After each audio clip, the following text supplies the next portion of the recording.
요즘 아파트 값이 오른다고 하니까 여러분 마음이 설레십니까? 아니면 불안하십니까? 요즘 뭐 지역에 따라 단지에 따라 아파트 가격이 오르는 것도 있지만 전혀 오르지 않는 것도 또 아주 많습니다. 그리고 또 큰 문제가 공사비 상승으로 여러 가지 재건축 단지에서 공사가 멈춘 곳이 상당히 많은데요. 일기 신도시인 산본의 최대 규모 리모델링 단지 사업지라고 할 수 있는 율곡주공 3단지, 이 산본역 바로 옆에 있는데요. 여기가 급등한 그 분담금 때문에 조합원들의 반발이 커져서 앞날이 불투명해졌습니다. 집값이 4억 원인데 분담금은 최대 4억 7천만 원까지 내야 된다. 이거 진행이 될 수 있을까요? 군포시 금정동 율곡주공 3단지 리모델링 조합의 경우는 조합원들의 행위허가 결의를 위한 권리변동 계획안을 수립해서 안내를 했는데요. 행위허가 결의라는 것이 사업계획 승인을 받기 전에 거쳐야 되는 아주 중요한 단계인데, 그래서 권리변동 계획안의 내용을 보니까 예상 분담금과 총 사업비 변동에 관한 내용이 있는데 사람들이 이거 보고 정말 깜짝 놀랐습니다. 율곡주공 3단지 아파트는 지어진 지 이제 31년차 된 아파트이고 한 2,000세대가 조금 넘는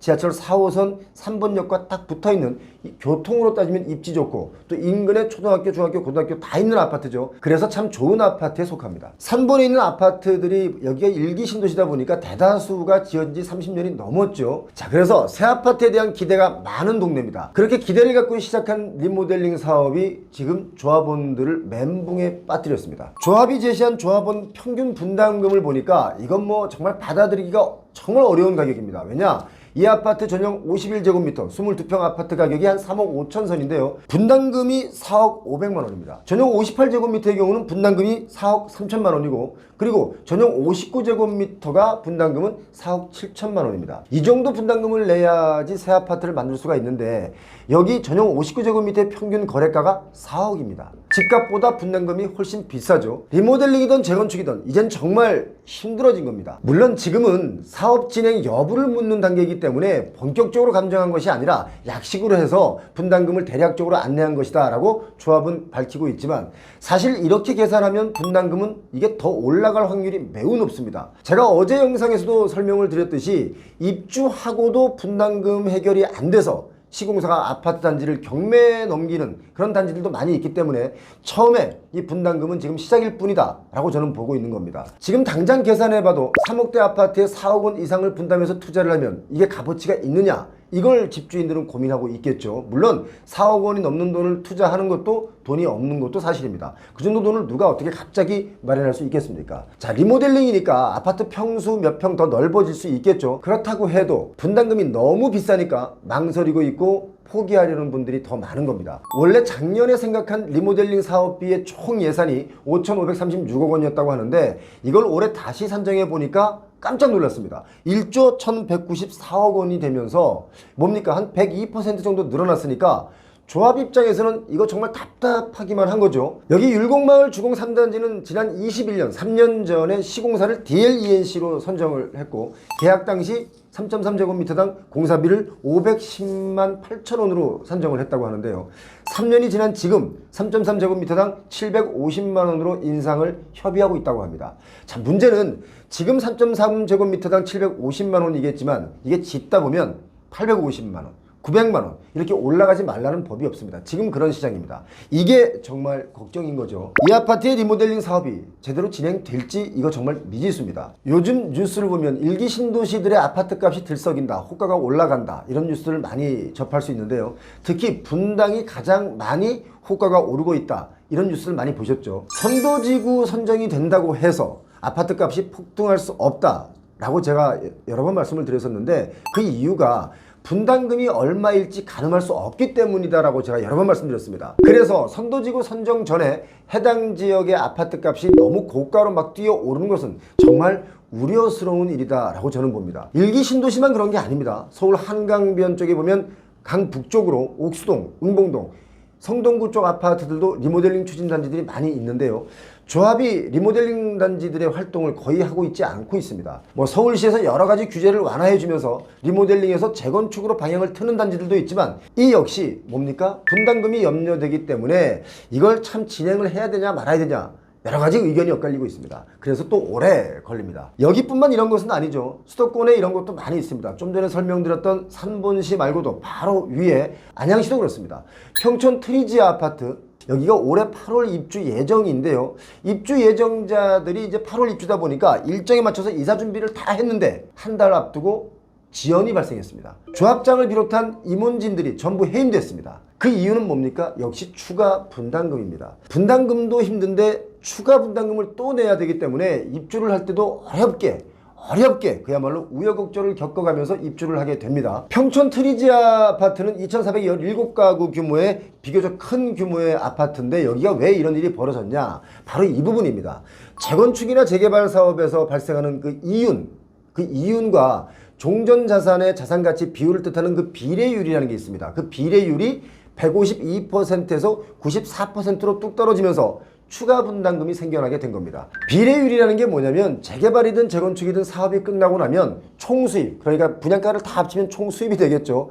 이 총수입에서 총 사업비를 뺀 금액, 그러니까 종전자산평가액을 뺍니다. 이걸 나눈 값인데 보통 재개발 재건축 사업에서 100%를 기준으로 사업성을 나타내는 지표로 쓰는 게 바로 비례율이라는 건데 이게 152%에서 94%로 줄어들었으니까 추가 분담금을 이만큼 또 내야 되는 겁니다. 가구당 추가 분담금이 1,500만 원 정도로 책정이 되면서 갈등이 폭발했습니다. 뭐 방만한 운영을 했다. 조합이 방만한 운영을 했다. 이런 문제를 제기하면서 비상대책위원회를 꾸려서 결국 조합장, 이사, 조합 집행부 전원에 대해서 회의만을 통과시켰기 때문에 입주 지연이 발생하고 있는 겁니다. 신규 아파트 입주가 지연되면 어떤 부작용이 있는지 여러분 잘 아시죠? 일단 부동산 PF 대출 상환이 시기에 맞게 상환되는 게 어려워집니다. 또 공사비 지급도 미뤄지게 되겠죠. 그리고 잔금 납부를 하는 등 뭐 여러 가지 각종 대출, 여기에 금융비용 부담이 시간이 갈수록 늘어나게 되기 때문에 결국 비용이 뭡니까? 더 들어갈 수밖에 없습니다. 특히 평촌 트리지아는 잔금을 치르면서 중도금 이자를 한꺼번에 내는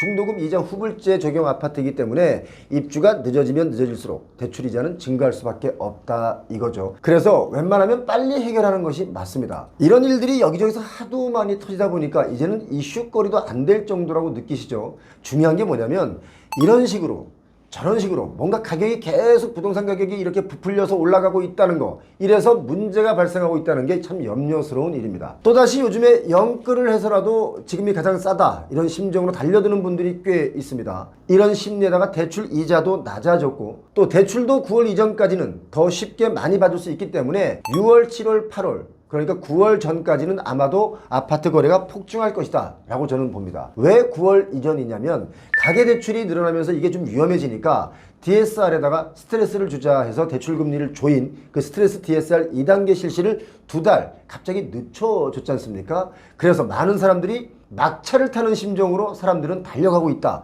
막 뛰어가고 있다 이렇게 봐야 됩니다. 지금 서울의 경우 6월달 보니까 아파트 매매 거래가 5천 건이 넘는 폭발적으로 거래량이 늘어났습니다. 지난 1월부터 5월까지 서울 아파트 매매 거래량이 한 18,800건 정도가 되는데요. 그 중에 9억 원 이상의 아파트 거래가 또 절반이 넘습니다. 9,870건인데요. 이건 2021년 아파트 값이 최고가로 막 찍을 때 그때보다도 한 200건 정도가 더 많아진 겁니다. 그리고 9억 원 이상의 거래가 또 많다는 것은 집값이 전반적으로 다시 올랐다는 것을 반증하는 대목이죠. 그나저나 부동산 시장이 정말 이상하게 돌아가는 것 중에 하나가 지역마다 대장 아파트나 주요 입지에 있는 단지들은 상승 거래되는 일들이 좀 많이 나오고 있습니다. 그런데 오피스 빌딩이나 오피스텔 그야말로 곡소리 나는 시장입니다.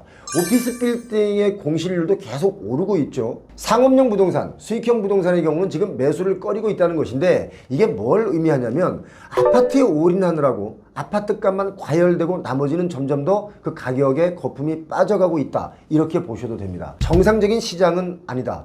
그리고 아파트 가격의 상승이 지금 정상적인 것은 아니다 라고 보는 거죠. 서울 아파트의 거래량이 제가 볼 때는 7월과 8월에 피크를 찍고 그 거래량이 다시 확연하게 줄어들 수 있다고 저는 보는데요. 근데 이 말도 어쩌면 틀릴 수가 있습니다. 스트레스 DSR을 또다시 갑자기 연기한다거나 할 수도 있지 않습니까? 시간을 더 준다거나 또 미국 기준금리가 한 9월이면 내려간다 이런 뉴스를 많이 보셨죠. 그러면 아파트 가격이 얼마냐를 따지지 않고 달려드는 매수런에 진입될 수 있습니다. 7, 8월 달에 거래가 끊기는 게 아니고 오히려 매수런에 빠질 수 있다. 이런 것도 또 예측을 해볼 수 있겠죠. 그런데 그렇게 되면 너무나도 높아진 이 가격으로 인해서 어쩌면 그야말로 공멸의 시작일 수 있다. 저는 그렇게 봅니다. 부동산 가격이 비싸도 너무 비싸졌기 때문에 그렇습니다. 감당이 어려운 시장입니다. 한쪽은 돈이 없어서 못 짓고 한쪽은 얼마이든 간에 일단 대출받아 사놓고 보는 시장이 됐는데요. 뭐든지 과열되면 반드시 손해보는 사람들이 마지막에 생긴다는 것 기억하시기 바랍니다. 옥석을 잘 가려서 감당 가능한 선에서 내 집 마련하시기 바랍니다. 오늘 평호TV 끝까지 시청해주시고 좋아요 눌러주시고 댓글 달아주신 분들 부자 되시기 바랍니다. 고맙습니다.